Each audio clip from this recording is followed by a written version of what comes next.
그 1장만이라도 좀 할까요, 그러면? 네. 다 못하더라도. 그 서론은 이제 대충 이제 이 정도 얘기. 1장 버려지는 길.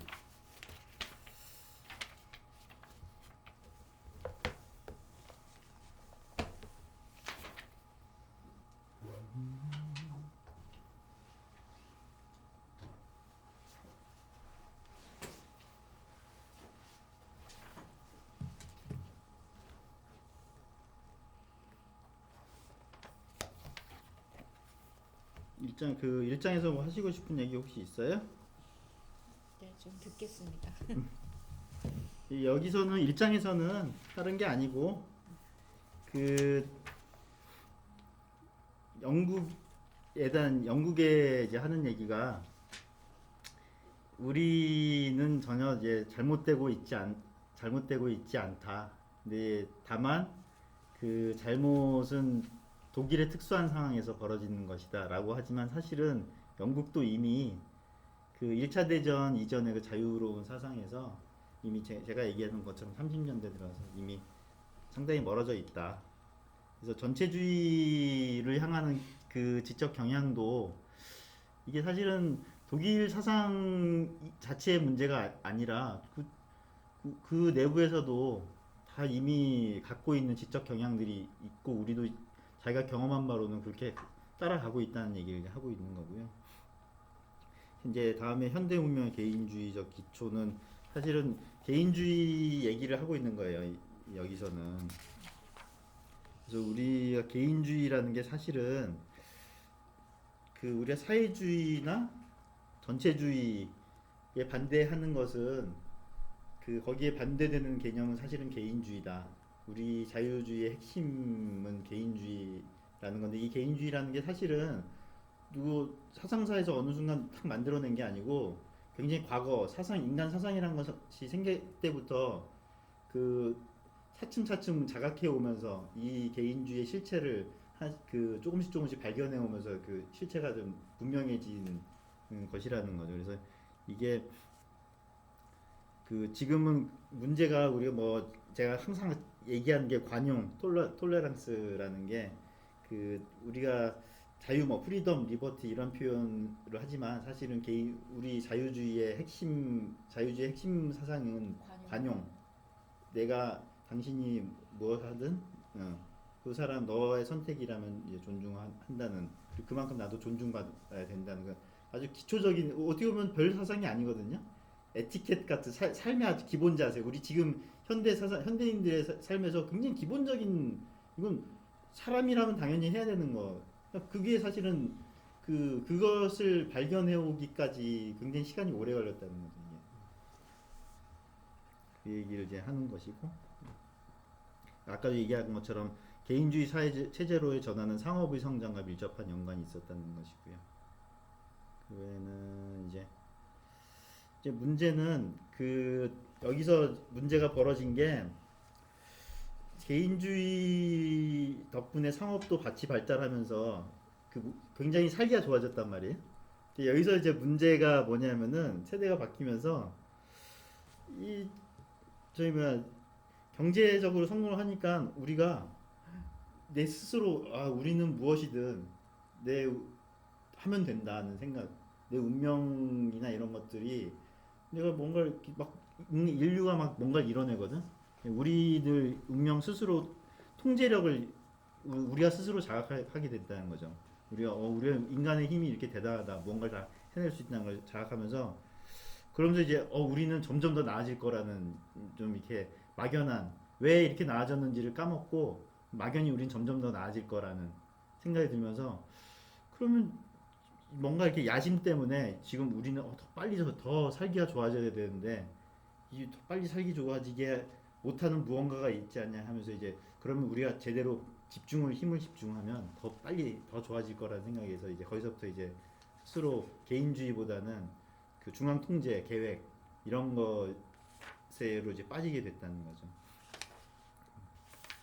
그래서 이제 자유주의 원칙이 어느 순간 이 우리의 문명 그리고 발전에 기여한 어떤 근본 원인인데 이게 개별적으로 다 흩어져 있는 모습이 이제 약간 좀 이것 때문에 우리가 제대로 힘을 모으지 못하기 때문에 이거 척결해야 되는 방해물처럼 개인주의가 이기주의 뭐 이런 식으로 이제 받아들여지기 시작했다는 거죠. 뭐 또 저기 읽으면서 그 나만 얘기하니까 재미없다. 여기. 아니 방금 좀 제가 읽을 때는 약간 그렇게 안 읽었던 것 같은데, 그러니까 뉘앙스를 방금 얘기해 주신 게 좀 많이 와닿았던 것 같아요. 그러니까 성장을 이루는 거는 사실은 경쟁이라는 체제 때문에 개인주의라는 체제 때문에 이루어졌는데, 거기서 인간이 이렇게 대단할 수 있구나를 발견됐고, 오히려 이걸 한번 통제해보자라고 반대로 들어간 그 상황 안에서 오히려 그 발전의 기초가 무너졌다는 게 좀 재밌는 것 같아요. 자유주의는 정체되지 않는 신조. 왜 정체되지 않는 신조일까 이게? 꼭 변화하는 거에 맞춰서 행동을 해야 되는 거니까, 변화하는 상황에 맞춰서 사실은 피드백을 해야 되는 필연적인 그 핵심 사상이 아닌가요? 어떤 고정된 목표가 있는 게 아니라 매 순간 경쟁에서 변화되는 거니까. 이게 신조라는 말이 굉장히 중요해요. 이게 사상이라는 게 아니고 자유주의는 정체되지 않는 사상이라고 안 했어요. 신조라고. 신조는 난 아까 얘기한 개인주의의 신조, 상대를 관용, 거기 서로 이제 그 신조라면 이거는 뭐 변함이 없는 거거든요. 아까도 얘기했듯이 나는 발언의 자유라고 하는 건 굉장히 사회 맥락에서 다르게 해석이 될 수 있지만, 관용이라는 어떤 좀 신조는 이게 변하기 힘들거든요. 그러니까 이 사람의 어떤 모습, 이 얘기가 독창적인 모습도 받아들이고 관용을 한다는 그런 그 삶의 신조가 있다면 지금 무한히 계속 그 발전을 하게 된다는 거죠. 우리의 모습이 이제 그 얘기예요. 그래서 다만 이제 우리가 이제 그 아까 얘기했던 게 그 나한테 고민을 얘기했던 것이 보면은 자유주의를 생각하다 보니까 그 무정부주의, 저번에 네. 무정부주의에 빠지게 된다라고 하는데, 그 얘기를 에 대해서 좀 해주고 싶었던 얘기가 왜 자유주의가 무정부주의가 아닐까? 굉장히 많은 사람들이 오해를 하고 그 자유주의를 걱정하는 게, 자유주의는 무정부주의라는 사고방식들이 있거든요. 왜 자유주의는 아니니까. 왜 자유방임이 왜 아닐까요, 우리는? 최소한의 가이드라인이 있어야 돼. 자생적 질서 때문 아니에요? 자생적 질서니까는 가만히 모든 걸 자생적 질서를 건드리는 무언가를 다 개선하고 다 없애버리면 자생적으로 우리는 잘 살 수 있지 않겠어요? 그게 무정부주의잖아요. 왜 우리는 무정부주의가 아닐까요?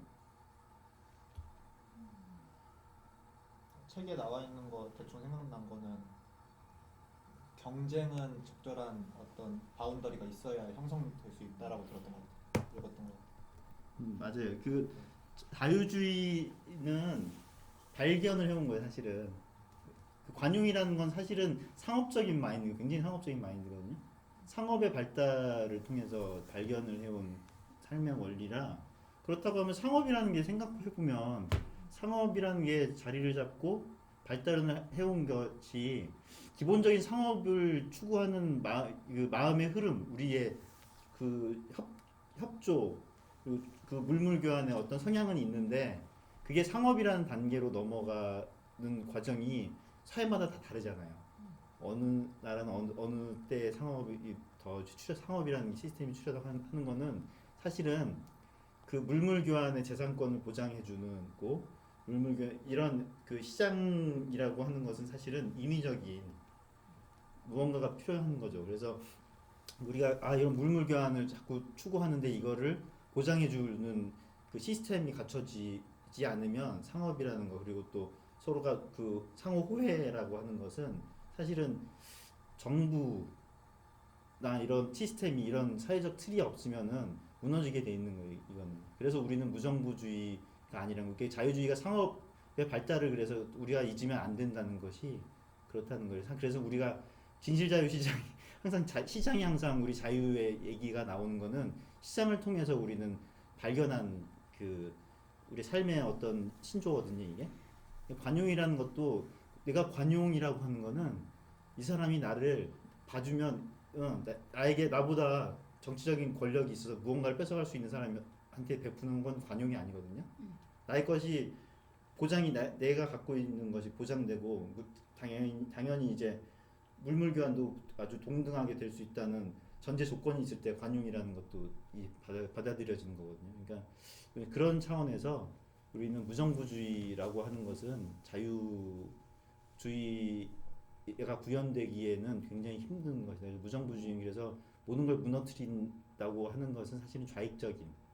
왜냐하면 기존 체제를 무너뜨린다는 건 사실 상업적인 어떤 사회 시스템이라면 그걸 무너뜨린다는 거는 그 다음에 상업적인 시스템이 무너지면 뭐가 생기냐면은 권력, 힘에 의해서 모든 게 재편되니까 그건 사회주의거든요. 왜냐하면 상업의 논리가 펼쳐지는 곳에서는 좌익의 계획경제가 이루어지기 힘들어요. 무정부주의는 그래서 좌익인 거예요. 그래서 그러니까 극도의 자유를 근데 또 보장해야 된다고 말하는 자유주의자들도 있잖아요. 그러니까 이제 그 민 교수님 같은 경우는 그래서 그분들을 별로 좋아하지 않던데 그 라스바드 같은 경우에 보면 거의 아나키즘에 가까운 정도의 자유로 인정하고 그래서 정부가 해야 하는 역할을 최소화하다시피 하다 못해서 거의 뭐 제로 베이스에 가깝게 그렇게 얘기하시는데 저도 물론 거기에 저는 그래서 동의하지 않아요. 그러니까 소위 말하는 젊은 친구들이 그래서 뭐 자유뽕이라고 얘기하는 게 거의 그쪽으로 가는 거죠. 모든 걸 정부가 최소화해서라도 개입하는 부분들을 전혀 인정하지 않는 이제 그런 거하고는 우리가 약간 생각이 조금 갖기 이게 어렵다. 자유가 뒤 2장에 나오는 것 같은데 새로운 약속, 자유에 대한 새로운 약속 얘기하는 자유를 내가 항상 그래서 얘기하는 게 자유를 힘이라고 무엇을 할 수 있는 능력이라고 받아들이면 그런 식으로 이제 빠지는 거죠. 이게 자유는 그거예요. 상호적 발달을 통해서 상호 호의 어떤 좀 기본을 이렇게 나를 건드리지 말아 주세요. 라는 정도의 의미일 뿐인데 그런 사람들은 그런 과격한 사람들은 능력, 힘 이것을 자유라고 이제 생각하다 보니까 거기서부터 이제 결국은 자익이에요, 그것도. 그냥 그렇게 우리는 이제 거기서 좀 뭔가 좀 미묘한 차이가 이제 있는 거죠. 그래서 그런 사람들한테 또 자유를 무한정 추구해? 관용이 있는 자유냐? 라는 질문을 던져야 되는 거죠. 너의 그 자유는 관용을 추구하는 것이냐? 사실은 그래서 굉장히 의미 있는 그 정리를 해준 거예요, 하이에크가.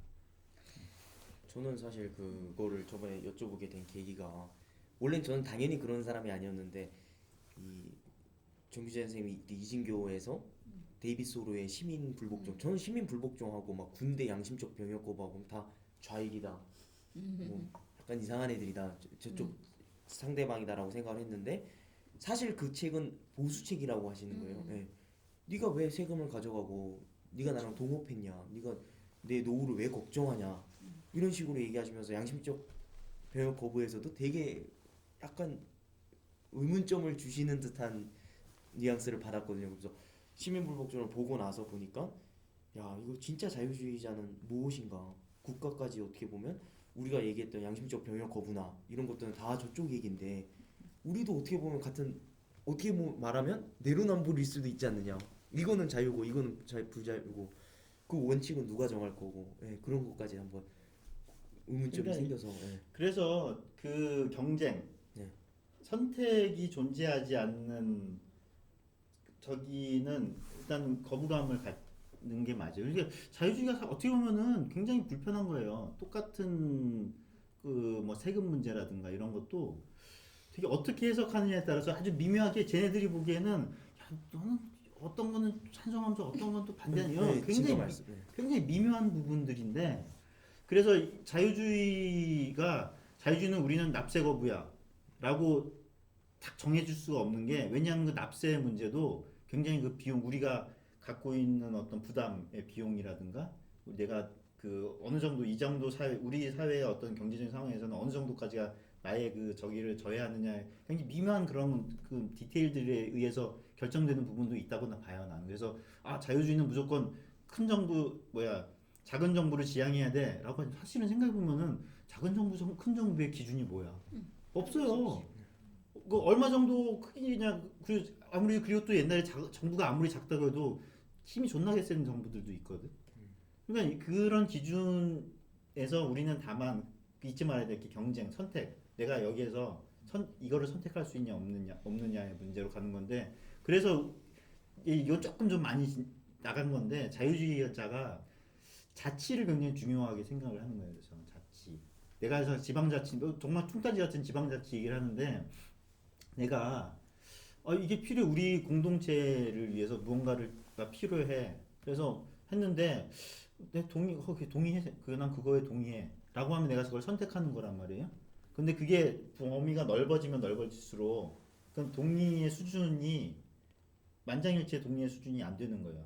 그리고 내가 이 지역에서 정한 어떤 룰, 세금 내가 동의 못하면 이전할 자유가 있다면 선택의 자유가 있다면 그러면 각 지역이 또 이 사람들을 놓고 경쟁도 벌일 수 있는 거예요. 그래서 우리가 지금은 정말 무용지물인데 주민세 같은 거, 재산세 같은 거 사실은 지방자치세거든요. 근데 우리나라는 그렇게 매겨지지가 않아. 현실적으로 그렇게 매겨지지. 왜냐하면 지방세라고 하면 이 세금을 가지고 서울은 이게 사람들이 몰리는 데니까 지방세를 조금 많이 걷어도 되는데 지방은 좀 사람들 더 유치하기 위해서 세금을 좀 덜 걷으면 좀 오지 않을까 이렇게 되는데 이게 무너진 게 뭐냐면 지방세가 재산세 이런 게 무너진 게 뭐냐면 국가 보조를 해버려요 우리가. 맞아. 그러니까 이게 그러면 이제 거기서부터 선택의 자유가 없어진 거예요. 어디 가나 똑같이 세금도 똑같이 내고 뭐 이거는 어딜 가나 무슨 예를 들어서 저희 우리가 저기 해야 되는 참여하는 거 똑같이 이건 선택의 자유가 없어지는 거죠. 비묘하게. 그래서 항상 선택할 수 있는 게 무엇이 있느냐. 나를 놓고 내가 나를 놓고 경쟁하는 국가 시스템이. 근데 국가라는 기본적으로 굉장한 폭력이니까 선택할 수 없는 폭력이니까 국가를 쪼개는 연방제 같은 거. 국가의 힘을 좀 더 쪼개서 저기 무언가를 조금 좀 힘을 약화시키고 내가 선택할 수 있는 그거 지역을 선택할 수 있는 무언가를 자꾸 제공하게 한다든가. 근데 자꾸 이제 국가는 효율성을 얘기하면서 자꾸 이제 저기를 하는 거죠. 국가에서 일단 모으자. 그리고 항상 내가 얘기하는 게 많은 사람들이 기억을 못 하는데 내가 옛날에 잘 뭣도 모를 때 박수 쳤던 게 서울시장 누구야 오세훈 서울시장이 한 업적 중에 서울 구청마다 우리 지방세가 구마다 따로 거치잖아요. 네. 돈이 많이 거치는 구가 있고 적게 거치는 구가 있단 말이에요. 세금이. 그거를 그럼 계산하면 하는 건 많이 거치는 구에서 적게 거치는 구로 해서 이걸 좀 어느 정도 맞춰주자 라는 걸 계산 통과시켰단 말이에요. 그때부터 어떤 일이 벌어지는 줄 알아요? 각 구에서 따먹기 경쟁이 벌어지는 거예요. 이제 당당하게 뭔가 자꾸 만들어요. 우리 어머님이 사실 사는 동네는 좀 중랑구 못 사는 동네인데 장난 아니에요. 거기 보면은 막 병원 막 세워주고 막 저기 하고 이게 과연 그러면 거기서부터 중랑구 같은 경우에 옛날에 한나라당 같은 데에서 많이 찍었던 곳인데 지금 민주당이 석권해요. 서영교 뭐다. 왜 그렇게 됐냐? 한나라당 구청장 있을 때는 무언가 자꾸 개발하고 해서 민주당은 뭘 못했어 그런 거에 대한 근데 이게 그런 제도가 도입되니까 민주당은 잘 따오거든. 잘 따와서 뭔가 잘 막 세워. 민주당 구청장 뽑았더니 뭔가 자꾸 막 잘 따와.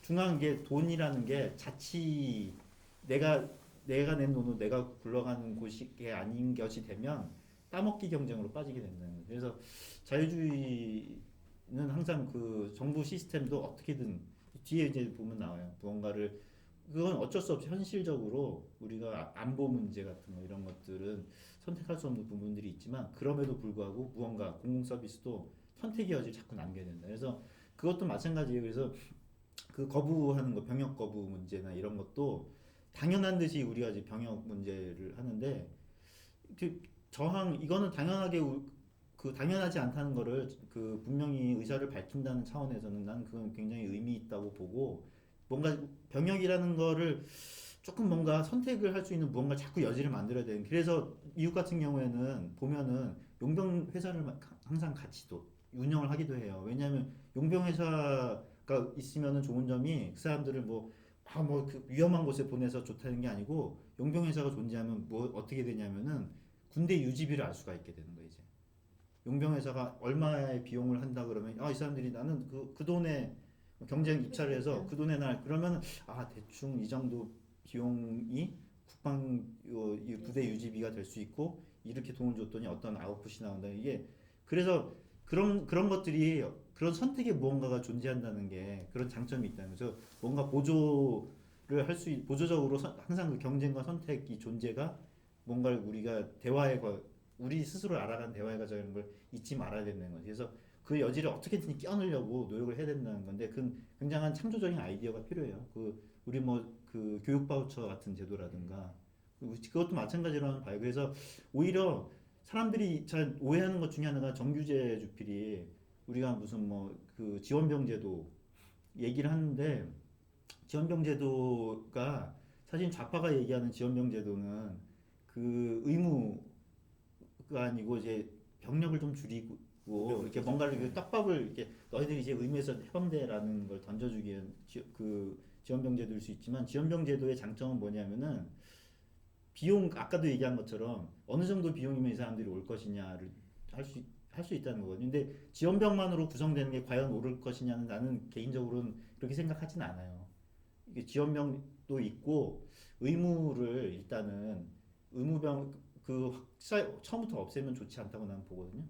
그 의무의 범위는 난 남녀 공동으로 의무병도 가면서 지원병 아웃풋과 이 사람들을 유지하기 위한 아웃풋 계속 비교를 한다면 그건 나는 나쁘지 않다고 보고 이게 뭔가를 이렇게 어떻게 조정할 것인가를 선택할 수 있고 사람들이 의무로 이렇게 가야 되는데 지원병이 차라리 그러면 나는 의무 안 지원병 뭐 이런 식으로 뭔가 선택 여지가 조금씩 생기니까 나는 그렇다고 약간 굉장히 미묘한 기술적인 차이가 있는 거죠. 그래서 진짜 아까 말씀하신 것처럼 자유주의자는 어려운 길을 걷는 것 어려운 길을 걷고 오해도 많이 사고 근데 사실은 그래서 자유주의라는 말을 좌파가 가져가서 그 도용되기도 하고 이용도 많이 당하고 그런 여지는 있는데 그럼에도 불구하고 그 미묘한 그런 것들을 자꾸 쓴소리를 좀 자꾸 얘기를 해야 되는 어떻게 보면 참 힘든 길을 걷는 사람들이고 불편한 생활을 하는 사람 아닐까 그런 생각은 좀 들더라고요. 저는 자유주의가 기본적으로 아나키즘적 정신은 맞는 것 같아요. 근데 그럼, 근데 왜냐하면 시스템을 부정하는 게 아니라 시스템이 필요한 거죠. 자유주의자한테. 근데 생각해보면은 자유주의 정신이 깃들지 않은 곳이 없어요. 그렇죠, 그러면 굉장히 뭔가 이렇게 뭔가 사람들한테 좋다고 받아들이는 것들이 자유주의 정신이 다 깃들어지고 왜냐하면 생각해보면 자유주의라고 하는 게 분명 르네상스 시대부터 만들어졌다고 하는데 인간이 무언가를 알아가는 어떤 과정에서 발견해 나가는 과정이기 때문에 사람들이 이건 옳다고 받아들여지는 것들이 사실은 다 자유주의를 발견하는 과정에서 나온 사상들이기 때문에 근데 이제 문제는 격가지로 나가는 것들이 끝까지 추구를 했을 때 어떤 모습이 벌어지는 것이냐는 생각을 하고 다시 돌이켜서 이제 다시 원래 걸 추구해야 되죠. 그래서 자유라고 하는 게 많이 오용돼요. 아나키즘도 자유의 그 의미가 굉장히 있고요. 어디가나 아까 얘기한 그 실존주의도 마찬가지고 그러니까 심지어 그 아나키즘이라는 게 그러니까 국가를 부정한다는 의미에서는 사실은 맞지 않다고 그거는 사실은 인간이 존재하는데 비효율적인 방식이기 때문에 저는 안 좋다고 생각하지만 기본적으로 국가 이전의 개인이 존재한다는 정신으로 얘기를 하면 저는 아나키즘이 맞다고 생각하거든요. 그렇죠. 그렇게 봤을 때는 자유주의자는 사실은 국가 이전에 자기가 이미 존재하는 걸 알지만 국가란 시스템이 사실은 도로를 깔고 뭐 이렇듯이 여기도 나와 있지만 개인이 할 수 없는 부분들이 국가를 맡아야 될 부분이 있거든요. 효율성을 위해서. 그럴 때 있을 때는 당연히 국가가 필요적으로 존재한다는 관점에서 바라봐야 된다고 생각해요. 되게 웃긴 게 잠깐 좀 희롱하는 얘기를 하면 박근혜 정부 때 이제 제가 대학교 생활을 또 박근혜 정부 때도 하고 지금 정부 때도 하는데 아주 시대에 덜 떨어진 그 운동권 세력이 있어요. 운동권 세력 그렇게 카카오톡 프로필이 아나키즘을 상징하는 그 보라색 리본인가요? 네, 그거였단 말이에요. 보라색이 아나키즘 상징이에요? 하여튼 뭐 무슨 색깔의 그 리본이 아나키즘을 상징하는데 정권이 바뀌고 싹 내리더라고요. 그러니까 이 정권에서는 정부가 필요하고 그 정권에서는 그냥 해치만을 원하는 거고. 좌익이 그런- 예, 진짜? 예, 진짜로. 근데 좌익이 그래서 암이라고 내가 얘기를 많이 하는 게 모습을 자꾸 바꿔요.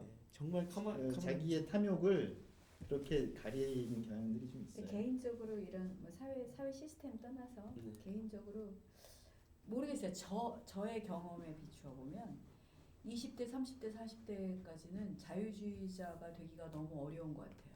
왜냐하면 가장 자유주의자의 중요한 가치인 관용이 안 돼서 이제 나이가 이제 환갑이 가까워 오니까 지쳐서 사는 거에 지쳐서 뭐 그냥 알아서 그쪽도 알아서 이쪽도 알아서 이렇게 하면서 뭐 자유주의자라는 어떤 무늬를 좀 입을 수 있는 거지. 젊을 때는 사실 되게 힘들지 않아요? 관용이 힘들지 않아요? 간섭하게 되지. 그렇죠. 용납이 안 되고 당신 하는 거 용납 안 되고 내가 하는 거는 막 그렇죠. 어필하게 되고 자유주의자 하기가 힘들어 개인적으로. 근데요 이게 자유주의적으로 사람을 대하면 되게 사람이 편해져요. 그러니까 그 편해지는 근데 건 생각- 20대, 30대, 40대 근데 생각보다 근데 그거는 이제 세대 문제일 수도 있어요. 왜냐하면 그 미국 사람들은 젊은 사람들 봐도 열려 있고 뭐 쿨하잖아요. 근데 음. 그건 것 같아요. 관용하고 포용을 지금 착각하고 있는 것 같아요. 네. 그러니까 약간 지금 말씀하신 거는 관용과 표현은 정말 반대야. 네, 왜냐하면 이게 내가 더 높은 지위에 이제 난 다 아는 사람이고 그래 뭐 그것도 받아들여줄 수 있어 약간 이런 뉘앙스로 얘기를 한다면 관용은 오히려 대등한 사람이라서 싸울 수도 있는 거거든요. 야, 생각이 달라 이러면서 싸울 수 있는 게 오히려 관용이라면 다 맞아는 포용이죠. 아니지. 난 포용은 할 수 있는데 관용을 못 한다고. 그렇죠. 그러면 그래서 좌익이를 그러니까 60이라도 안 된다 이거 지금. 아니지. 그러니까 내가 자유주의자가 힘들다 이거지. 난 관용이 안 돼. 포용은 돼. 그래 막 하면 됐어. 이거는 되는데 그게 안 됐었는데 이제 늙으니까 기운이 없어서 저절로 관용이 되더라 이거지. 근데 맞서 싸울. 그게 늙으니까 기운이 없어서라기보다는 사회 왜냐면 우리 옛날엔 한국 사회 권위주의적인 어떤 거기에서 좀 이렇게 깨달음의 문제도 있어요 사실은 그게 왜냐하면은 나이 많다고 지금 내려놓는 사람이 많지 않아요 생각보다 그러니까 그건 나이의 문제는 아니라고 이 봐요. 노예의 길을 공부하면서 가장 그 나를 돌아보게 했던 게 관용의 문제였던 것 같아요. 정말 한 방 맞았었어요. 아 자유주의자가 가장 중요한 그 가치가 관용이었어? 관용이라는 삶을 절대 살지 그래서 않았는데 우리 엄마가 달라졌어요 그들은. 하이니까 달렸어요. 근데 북카이 선생님이 자유주의를 설명할 때 한마디로 일갈하실 때 톨러런스라는 얘기를 하셨거든요.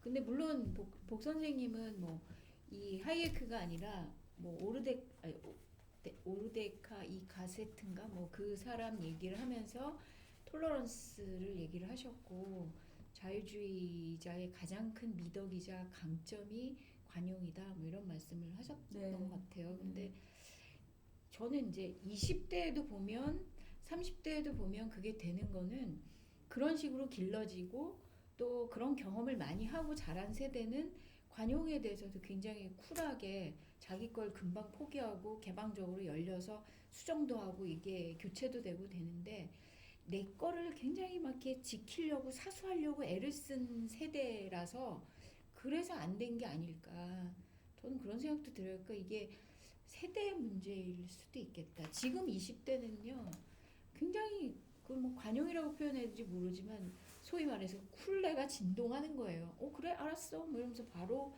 바꿔도 되고 그게 그냥 뭐 포용이 아니라 그 친구들은 그게 이런 자유주의 같은 게 좀 트레이닝이 된 친구들은 굉장히 쉽게 그리고 토론하는 문화가 좀 익숙해서 상대가 합리적으로 나를 설득시키면 알았어 그리고 그건 금방 받아들여지더라고요. 근데 정작 이게 나이가 이제 위로 올라갈수록 늙어서 지치거나 이런 거하고 상관없이 이제 나일리지가 작동하는 거죠.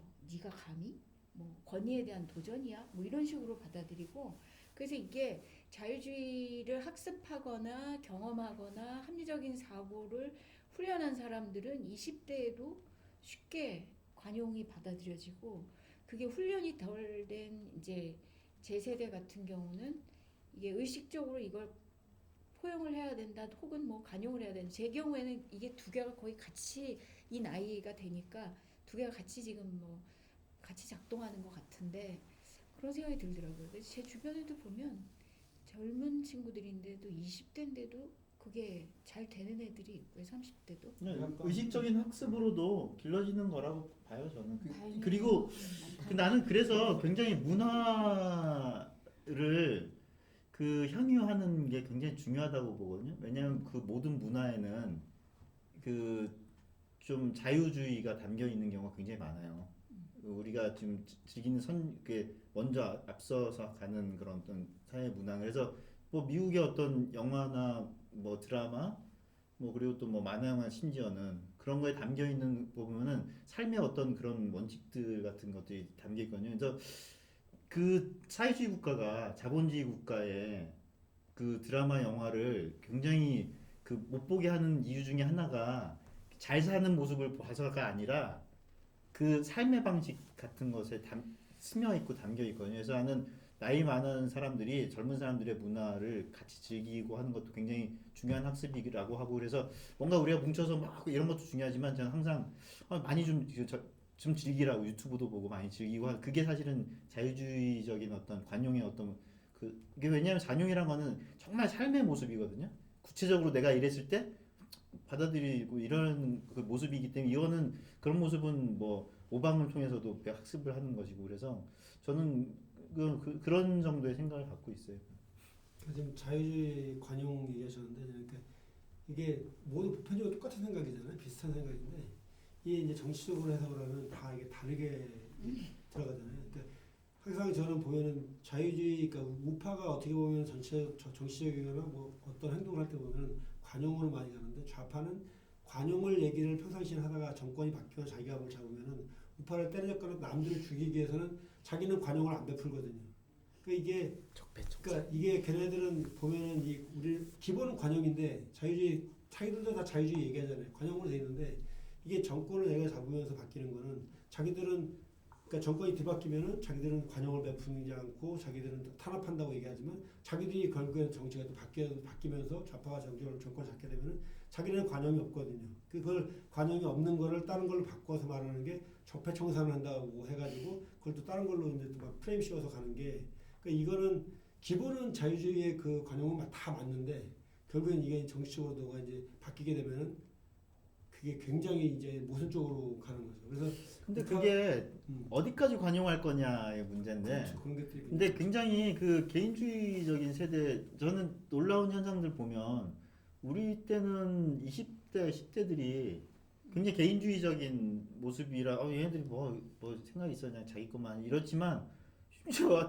고등학생들이 막 들고 일어나기도 하고 그리고 20대들이 지금같이 이렇게 막 학습하러 나오기도 하고 뭔가를 못 참기도 하고 근데 어디까지를 관용할 거냐는 우리가 지정하지 않더라도 그 생활에서 이제 저기 한 사람들은 그 사람들의 주장 내에 우리의 주장을 관용해줘라고 하지만 그 관용하지 못하는 사상들에 대한 그 저기 분노 같은 것들이 분명히 생기게 돼 있거든요. 그래서 그거를 근데 이제 우리는 나는 그 입장 차이가 있다고 봐요. 그래 내가 만약에 그 힘을 잡으면 저런 주장을 할 수가 있으니까 이거는 일단 이런 식의 사고방식이라면 거기에서는 이 사람들 주장을 딱 해서 우리가 함께 힘을 모아서 이렇게 딱 해야 돼라고 뭔가를 개혁해내야 돼, 뭘 없애버리고 해야 돼라고 하는 주장이 우리 생각에도 우리가 힘을 잡으면 그렇게 하려고 하거든. 그럼 맞아. 이렇게 돼버리는 건 이건 약간 기본적인 관용하지 말아야 될 어떤 정신을 스스로가 이제 자기 입장에서 관용을 한다는 거죠. 그래서 지극히 개인주의적인 어떤 입장에서 바라보면은 관용하지 말아야 될 것을 스스로 우리가 판단하게 되지 않을까? 약간 좀 붕 뜬 얘기일 수 있겠지만 왜냐면 그게 그 적폐청산이라고 하면 되게 나쁘게 들릴 수도 있지만 어떻게 보면 경쟁의 상에서 내가 이긴 상태에서 상대 경쟁자를 제거한 거 아니에요? 그렇게 보면 사실은 그것도 경쟁이 아닌가라고 그렇진 않지. 그렇지 않. 너무 포용적이다. 근데 아니고. 그 경쟁이 개개인에 대한 선택을 받기 위한 경쟁이어야 하지. 근데 경쟁에서 이겼으니까 그 이렇게 할 수 있는 권력을 쟁취했다는 건 아니거든. 근데 그게 그러니까 약간 그렇게 느꼈던 게 전 자유주의를 읽었을 때 약간 그렇게 들었던 게 이제 그 사람들이 적폐청산을 하는데 적폐청산을 했지만 거기에 반대되는 작용이 반드시 있다는 거 아니에요? 그러니까 예를 들어서 뭐 좌파가 정권을 잡았어. 그러니까 지금 우파가 지금 완전 모여갖고 공부 시작하고 이러는 거 아니에요? 반대로? 크게 보면 그럴 수 그러니까 있네요. 크게 그런 보면. 관점에서 이거는 큰 관점에서 자유시장의 경제인 거지. 예를 들어서 우파가 정치를 잡았는데 이제 우리는 이 시스템을 열어야 돼. 경제 시장을 열어야 되는데 좌파가 안 된다고 할 때 그거를 가만히 내버려 둬야 하나? 사실 그런 관점이 있어요. 경쟁 상대인데 예를 들어서. 그렇지. 그렇게 바라볼 수도 있네. 음. 근데 이제 어느 이상의 선은 그건 우리는 이제 스스로가 그러니까 이거는 필요에 따라서, 네. 개인의 분노를 자아내는 그런 것들은 이런 것들이 관용이라는 것들도 우리가 항상 얘기하지만 이렇게 상식선이라는 게 있잖아요. 상식으로 하게 되면 법이라는 게 적용이 안 되더라도 상식선에서 유지되는 관용과 포용이 돼야 되는데 그러니까 우리가 이번 종북 사태에서도 이해를 못하는 게 상식적으로는 지금 모든 이런 잘못된 것들이 모든 사람 국민이 봤을 때는 조기가 뭐 그런 뭐 위조, 학력 위조 나가서 하는 거뭐 조국이 몰타, 수호대 뭐 이런 거 있는 거 보면 말이 안 되는 거거든요. 제가 아는 친구도 배울 만큼 배운 다 대학원 졸업한 애들이 조국 수호대로 나가서 거기서 이거 하는 애들이 있거든. 근데 상식선으로 보면 도저히 이해가 안 되는 거예요. 이게 어떻게 우리가 말하는 관용과 포용하고 어떤 제도에 전혀 상반되는 그런 문제인데 이거하고는 아무 상관이 없는 거죠. 그러니까 이게 어떻게 보면 이제 그런 자기 기득권이나 이익 집단의 어떤 그런 거를 찾기 위해서 자기가 이렇게 소리를 내는 거니까 그게 자기가 맞다고 주장하는 거니까 이런 옳고 것들이 그름에 상관없이. 이건 옳고 그름과 상관없는 거잖아요. 네. 근데 그런 거를 또 정치인들이 똑같이 그렇게 생각을 해야 되는데 얘들은 또 그걸 가지고 이 법이 원래 만들어진 게 가진 자를 위해서 만들었다고 얘기하지만 결국엔 자기들이 또 그 법 해석을 자기들이 맞게 해석을 하다가 또 이게 또 뒤집어져 바뀌면 그걸 또 자기들은 또 다르게 해석을 하잖아요. 그러니까 이런 것들 때문에 이 관용과 포용은 이게 그러니까 정치적으로 해석은 일반적으로 봤을 때는 그게 맞는 거지만 그러니까 국가라는 거를 운영하는 건 이게 정치 지배층에서 이렇게 결정해서 운영을 하는 거니까 거기서 또 잡았을 때 또 뭔가 또 바뀌는 거거든요. 어쩔 수 없나. 왜냐면 그 법 해석이나 뭐 이런 어떤 문헌을 해석하거나 이럴 때 이건 언제나 해석일 수밖에 없단 말이에요. 이게 그렇죠. 그러니까 객관적일 수가 없잖아요. 개인의 삶이 들어가고 개인의 이득이 들어가는데 그래서 현대에서는 이미 어떤 절대적인 객관적인 건 없다라고 나아가는 관점이 있기도 하고 그래서 어떤 이득을 위해서 법을 바라보지 않을 수 있나라는 좀 그런 생각도 있긴 해요. 그 지금 이게 해석을 이 정치나 모든 거나 약간 이런 뭐 어떤 용어나 단어에 대해서 해석을 하는 게 출판사에서도 책 만들 때다 그 얘기거든요. 똑같은 책을 번역을 하는데 좌파가 번역하면은 좌파 사항이 들어가는 책의 내용이 딱 읽다 보면은 이게 좌파를 흔들어 가다 보면 달라. 근데 우파군이 해석한 걸 똑같은 책을 보면은 이 사람이 앞에 표준말에서 쓴 거하고 안에 들어가는 해석이 자유와 경쟁을 얘기하는 쪽으로 가거든요. 근데 좌파가 똑같은 책을 번역을 하면은 그래서 사람들이 그 자유주의나 이병철 선생 같은 분들은 원서를 보내나 해. 팩트가 아니라 원서를 보면 정확한데 이게 좌파 해석을 하면 그걸 해석하면서 자꾸만 여기다 자기의 사상을 글에다 넣는 거야. 그러면 읽어보는 사람들은 그게 바뀌고 그런 책을 가지고 또 자기들이 또 만들어가지고 전교조애들이 그걸 가지고 이 사상이 맞고 이걸 또 딱 나오면 거기 안에 보면 막 박정희를 비판하고 이러면서 또 약간 살짝 비틀어서 얘기하면서 경제 발전도 제대로 못 시켰으면서 뭐 어떻게 이렇게 되면서 뭐 이제 DJ가 되거나 했으면은 경제와 민주화를 두 가지 발전시킬 수밖에 없었는데 박정희는 경제만 발전시키고 민주화를 발전 못 시켰다. 막 이렇게 막 쓰거든요. 이게 그걸 가지고 또 애들이 교육시키니까 이게 막 애들의 사상이 막 혼돈되는 거거든. 그 나와서 또 어른들이나 이런 우파 상가님들이 얘기하면은 내가 배운 거가 다르니까 저 꼰대 저거 학교 선생님들이 그 교사들한테는 이게 절대적인 어떤 신뢰라는 게 있지 않습니까? 그러다 보니까 저것들은 지금 학교 선생님들하고 내가 존경하는 선생님하고 반대로 얘기하니까 저는 아닌 거야. 근데 그런 게 사회생활을 경험해보다 보면 깨지잖아요. 내가 노력을 해야지 이 값어치가 생기고 뭐 돈이 들어오는데 노력을 안 하면 아무것도 안 들어오니까 그런 게 생기는 거죠. 그 밀레니얼 세대의 특징이라고 할 수 있는데 교사들의 말을 절대적으로 신뢰하지 않습니다. 전혀 신뢰하지 않기 때문에 그 부분에 대해서는 걱정 안 큰 해도 그러니까 모든 사회적 병폐가 뭐 전교조랑 민노총으로부터 시작한다고 하시는 분들도 있고 뭐 이해하는데 아마 다 느끼시겠지만 절대로 교사의 말을 신뢰하지 않습니다. 오히려 스타 학원 강사의 말을 신뢰하는. 네 맞습니다. 스타학원 강사의 말을 연예인의 신뢰하고 말을 신뢰하고. 그러니까 우리가 관용 진짜 그렇습니다. 그리고 개인주의 이게 사실은 자유주의의 실체인 거예요. 사실은 그러니까 왜냐하면 개인주의란 건 내가 스스로 판단해서 내가 그게 옳다고 내지는 그게 근데 거기서 이제 그 파생되는 것이 아까 말씀하신 상식. 왜냐하면 많은 개인들을 설득하려면 많은 개인들이 갖고 있는 가치관들을 최대한 좀 그게 상식은 그게 이제 법이 아니라 상식이거든요. 그래서 개인주의 사회가 되면 될수록 오히려 저항 같은 그런 어떤 누군가의 저항에 대해서 그 저항의 어떤 최종 마지노선으로 작용할 수 있다. 그래서 우리는 그래서 자꾸 개인주의를 추구해야 된다고 자꾸 얘기를 하는 거예요. 그래서 개인주의자들이 사실은 이 사회의 그를 지키는 굉장히 그 소금 같은 존재들이라는 거죠. 저는 이제 예, 같이 학교- 일어설까요? 예. 예. 말씀하시죠. 학교에 이제 저희 반에 그 푼이 Freedom is not free라고 해놨고 너무 무시무시한 거 아니에요? 애들 무슨 뜻인지도 모르고 근데 이제 저희 반에 수업 들어오신 선생님들이 그러세요. 그 반 애들은 말이 많어 이렇게 얘기를 하시는데 좋은 건 그럴 수밖에 없어요. 그러니까 저는 애들하고 계속 협상을 하거든요. 그래서 뭐 선생님 야자 못 하겠어요. 그래? 그러면 뭐 야자를 언제까지 안 하면 네가 편하겠니? 뭐 이렇게 얘기하면 한 달은 좀 그래. 그러면 네 방식대로 공부를 해보고 그게 별로 성적에 변화가 없으면 그 다음에 내 방식대로 한번 해보자. 이렇게 애들하고 이제 협상을 해요. 그러면 자기가 먼저 일단 존중받았다는 생각이 드니까 애들은 엄청 좋아하고 그렇죠. 잘 따라와요.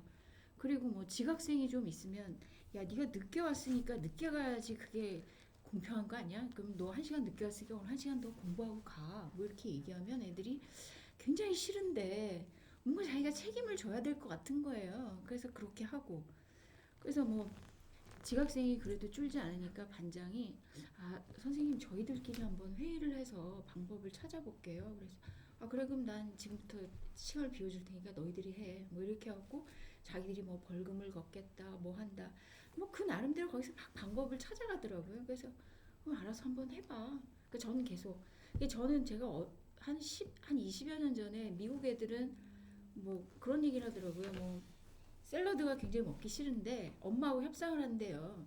엄마 내가 이건 안 먹고 싶은데요. 그러면 이제 엄마가 네가 이걸 먹는 대신에 주말에 잔디를 깎으면 원래 3불을 줄 건데 5불을 줄게 어떻게 할래? 뭐 이렇게 얘기하고 그러면 알겠어요. 그럼 내가 이거 토마토를 먹을 테니까 잔디 깎으면 5불을 주세요. 뭐 이렇게 엄마하고 협상을 한다는데 우리는 뭐 먹기 싫어요. 그러면 그게 몸에 얼마나 좋은데 뭐 이러면 이제 끝이라는 거죠. 그래서 그게 저한테 굉장히 아주 충격적으로 받아들여져서 그렇다. 애들하고도 협상을 하고 애들이 자기 생각을 말할 수 있는 기회를 주고 그리고 뭐가 잘못됐는지 스스로 좀 깨달을 수 있는 시간을 주는 것도 필요하고 간혹은 시행착오가 있을 수도 있지만 그런 기회를 주는 게 좋겠다.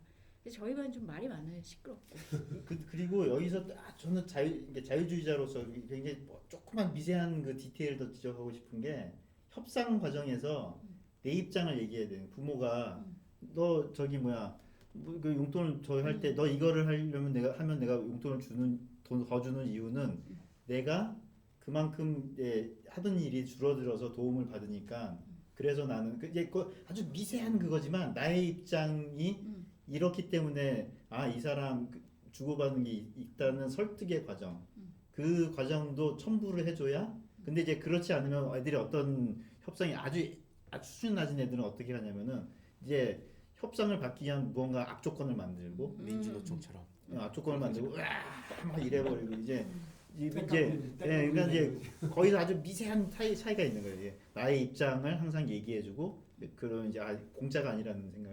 그것만 좀 신경 쓰면 지금 돼요. 그게 이병태 교수님이 제가 책 작업하는 그 경제적 인간의 탐구를 지금 만드는 게 지금 원래 제목은 호모 이코노미쿠스로 정해져 있거든요. 그래서 경제적 인간이 원래 호모 사피엔스라는 게 이제 인간이라는 게 원래 경제적인 활동을 하면서 인간이 되는 거예요. 그래서 그 안에 지금 말씀하신 이런 내용들이 다 들어가 있거든요. 그래서 그런 걸 해서 저는 이제 좀 활동을 하려고 하는 거고 근데 아까 말씀한 저는 이런 것 내용들이 저는 그 예전에 보면 방송도 필요하지만 그 제가 요즘에 가끔씩 많이 보는 게 차 타고 다니면서 보는 게 그 옛날에 그 김영곤 씨가 보던 그 탱자 가라사대 있지 않습니까? 그리고 항상 이렇게 하다가 뭐 이렇게 쫙 명언 얘기해주고 공부 못하는 애들한테 야 적어라 적어 막 이러면서 공부도 못하는 것들이 뭐 가서 뭐 청심환 먹고 시험 보러 가고 그러는데 뭐 공부도 안 하면 청심환을 왜 먹어 막 이렇게 얘기하잖아요. 그런 것들처럼 이런 어떤 유머러스하고 어떤 지식을 알려주는 그런 모임들이나 책들이 많이 나와가지고 이 사회가 좀 이렇게 좀 자유롭고 어떤 그런 진짜 개인주의가 어떤 이 대한민국을 지배하고 이렇게 같이 잘 이렇게 운영할 수 있는 그런 게 됐으면 굉장히 좋은 것 같아요. 이런 모임도 좋은 것 같아요. 우리 2장 핵심 얘기만 잠깐 하고 끝내볼게요. 우리 진보가 뭘까요? 진보가 뭐라고 생각해요? 진보 우리 역사적인 진보가 있었잖아요. 계속 인류가 무엇을 향한 것이었을까요? 진보가? 그 원래 진보란 단어가 나온 거는 마르크스의 아니, 공산 그렇지 그런 않- 진보 말고요. 그렇지 않아요. 아 그렇지 않아요. 뉘앙스적으로는 진보는 항상 체제의 반대. 체제의 반대. 기존의 질서를 깨는 거, 새로운 걸 모색하는 거. 좀 공산화로 가는 가죠. 이게 근데 저는 자유의 확대를 진보라고 새로운 얘기하고. 거 만들어가는 과정. 예, 진보 자유의 확대. 사실 우린 자유를 자꾸 구가해왔단 말이에요. 그러면 그 사회주의자들이 우리 자기 스스로 진보라고 얘기할 수 사회주의는 진보야라고 얘기하게 된 이게 계기가 뭐냐면 사회주의가 자유를 이제 쟁취하는 강력한 수단이다라고 하면서 스스로를 진보라고 부르기 시작한 게 사실은 그거예요. 왜 사회주의가 진보가 됐나? 사회주의가 얘기하는 그 자유가 무엇일까? 경제적 자유. 그러니까 물질적 필요를 충족해서 얻는 경제적 자유. 예, 내가 학교 딱 들어가면 제일 처음에 배우는 게 뭐냐면은 경제 토대, 물적 토대 하고 인간의 자유. 그래서 사람의 정치적 자유와 정신적 자유를 하기 위해서는 경제적 자유가 없는데 그걸 할 수 있냐? 그렇죠. 물적 토대를 먼저 마련하는 게 좋다라고 하면서 경제적 자유가 자유의 가장 핵심이다. 라고 하는 걸 처음에 맞는 것 같아. 정말 예. 근데 내가 많은 아이들이 속아 넘어간 거죠. 내가 항상 얘기하잖아요. 자유는 힘이 아니다. 무엇을 할 수 있는 능력이 아닌 것인데 능력이 자유라고 이 사람들이 호도를 하면서 자유를 자기 것으로 가져가 버린 거죠. 그래서 자유란 이름이 굉장히 오랫동안 뺏겼어요. 그래서 리버럴이란 말이 좌파 사회주의자들의 상징이 돼 버리기까지도 하고. 그래서 우리는 제가 항상 얘기하는 것처럼 그 자유가 확대되는 과정이 진보가 맞아요. 그래서 굉장히 옛날에는 자유주의자들이 진보였어요. 근데 우리가 지금 뭐 자유주의자 너 보수냐 할 때 자유주의자들은 기분 굉장히 나빠요. 난 진보야. 그래. 정규직 주필 같은 경우에 진짜 보수다라고 하지만 사실은 우리가 진보거든. 자유의 확대가 진보 과정이었거든. 그런데 그 자유의 확대를 얘네들이 다른 뜻으로 능력, 힘. 근데 능력과 힘은 항상 무언가를 뺏어서 생길 수밖에 없거든요, 구조적으로. 그래서 그거는 이제 우리 3, 4장에서 그 왜 그런지에 대한 거 조금 더 얘기 나누고 여기서 뭐 혹시 2장에서 뭐 얘기하고 싶은 거나 뭐 있을까요? 3장에서 더 못해서. 그러니까 2장은 아닌데 방금 그 얘기 들으면서 근데 그 박정희 대통령은 경제적 성장을 위해서 독재를 했잖아요. 필요에 의해서 했다고 하지만 자유주의자 입장에서는 완전히 반대해야 되는 관점. 이제 거기서 이제 관점이 달라지는 거예요. 뭐냐면 공화주의자들은 독재 시스템, 누군가가 무언가 강압적으로 할 수 있는 시스템이 존재한다면 자유라는 건 없다고 봐요. 공화주의자들은. 그래서 공화주의자들은 간섭은 허용해도 예속이 되면 자유가 없다고 얘기. 되게 발장난이야 사실은. 그렇지. 예속이란 구조 시스템이 그럼 걔네들이 예를 주는 거 중에 골 때리는 게 남편과 아내 결혼이란 제도로 남편이 아내를 예속하는 구조라 자유가 이거 좀 이상하지 않아? 그래서 걔네들이 박근혜 대통령이 박근혜를 탄핵하고 나서 하는 얘기가 박근혜가 대화가 없었다. 박근혜가 일방적으로 뭐 했다. 걔네들은 무슨 생각이냐면 박근혜 독재라는 얘기야 지금 걔네들은. 그래서 반대할 수밖에 없어요. 공화주의자들의 사고방식이에요. 근데 내가 항상 하는 얘기지만 굉장한 자유주의자 제퍼슨 같은 경우에는 회의를 안 했어. 자기 내각 강요들이랑 편지로만 주고받았지. 나는 대화라는 것이 그 굉장히 제왕적인 어떤 그거라는 것이 모든 것을 자유를 억압하는 구조는 아니라는 것이고, 생각해봐요. 공화주의자 키케로가 공화주의를 얘기했을 때 왜 그 얘기를 했냐면은 그 독재자가 탄생하기 직전, 시저가 나오기 직전에 우리는 이 시스템을 지켜야 된다고 공화주의를 얘기했는데, 생각해보면 민중들은 열광을 한 거거든요. 민중들의 자유는 넓어져. 왜냐하면 공화주의자들이라고 하는 귀족들이 모든 걸 독식하고 하던 상황에서 사실 시저가 나오면서 세제가 진보를 했거든요. 그 시저의 출현이 사실은 그 황제 제도가 출현했는데도 불구하고 그 로마에 있어서는 굉장히 비약적인 그 시민의 자유가 확대됐거든요. 그렇게 바라봐야 된다는 거죠. 저기 박정희 대통령이 자리를 그 독재를 했다는 그 형식을 볼 것이 아니라 그 상황에서 무엇을 추구했느냐. 시장이 확대됐잖아요. 개개인의 선택의 폭이 넓어지고 이제 그런 부분들을 봐야 된다는 거죠. 권위주의적인 정부라고 해서 무조건 반대해야 된다라고 하는 민주주의적인 강박관념이 있는데, 우리 그 칠레 피노체트 같은 사람도 어떻게 봐야 되느냐. 피노체트 같은 경우에는 저희가 좋아하는 미국의 밀턴 프리드만 제자들이 가서 그 경제 시스템 만져주고 그랬어요. 자유경제 시스템 시스템 만들어주고, 칠레가 그때 피노체트 때 비약적인 그 자유경제 체제로 성장을 했거든요. 지금 굉장한 자유가 보장이 됐잖아요. 지금. 그래서 형식만을 볼 것이 아니라 그 사람들의 자유의 폭이 넓어지고, 근데 이제 다만 그런 거 있죠. 독재라고 하는 시스템이 한시적으로는 힘을 발휘한다는 거 우리가 인정을 해야 되는데, 그 사람 전쟁 중에 어떤 계획경제 시스템도 한계가 있다는 걸 우리가 분명히 하고, 그게 무너질 수 있는 구조는 계속 우리가 추구를 해야 된다는 거. 그런 부분을 얘기하고 싶은 거예요, 저는. 박정희 대통령 때는 사실 어떻게 보면은 아무것도 없던 시절을 황무지 형태에서 만들었던 건 새롭게 만들다 보니까 이게 전체를 같이 움직이지 않으면 안 됐을 상황이잖아요. 국민들 의식이 깨어있지도 않고, 예를 들면 저도 어렸을 때 나무 많이 심어봤지만, 남자들은 다 50대 된 사람 나무 심어봤지만, 예전에 지금 여기 산악계 1세대들 보면은 대한민국 산이 거의 다 옛날에는 나무가 거의 없었던 산인데, 지금 그 나무가 수억 그루가 심어진 게 박정희 대통령이 다 사람을 동원해가지고 운동학습을 만들었는데, 그게 만약에 자유주의 시대 때 심으려면 심고 말려면 말어 그러면은 누가 나가서 심겠냐고. 안 심거든요. 그러니까 결국에는 이게 힘을 합쳐서 움직일 때는 아까 말씀하신 그런 단체나도 공화주의 같은 게 필요한데, 그런 게 안 됐을 때는 어차피 우리가 사람들이 힘을 합치고, 그러니까 자기가 뭐 마을길 넓히고 노래 나오듯이 그렇게 되니까 이 세상이 만들어진 거거든요. 그래서 제가 그걸 바라볼 때 새마을 정신을 잊으면 안 된다고 하는 게 자조의 정신이라는 거. 스스로 뭉치고, 이게 사실은 그래서 아까 잠깐 얼핏 얘기했던 그 만장일치, 지방 자치, 그런 정신이 결국에는 이제 자유의 정신하고 일맥상통하는 것이. 그리고 자유방임이 모든 우리 책에 나오는 내용 중에 아주 자유방임을 맹목적인 자유방임이 오히려 자유를 해치는 결과를 낳았다는 얘기를 하잖아요. 그래서 우리가 우리가 자유라고 하는 것이 구성하는 핵심, 개인주의라든가 권위 이런 것들, 핵심 선택의 자유 이런 것들을 잊고 형식적인 자유방임, 모든 걸 권력을 해치하는 것만을 추구한다는 거는 뭔가 놓치는 부분들이 분명히 있다는 거죠. 한 가지 이제 또 박정희 시대 때 저희 중고등학교 때 아버지가 하시는 말씀을 굉장히 많이 들었는데, 저희가 전라도거든요, 집안이.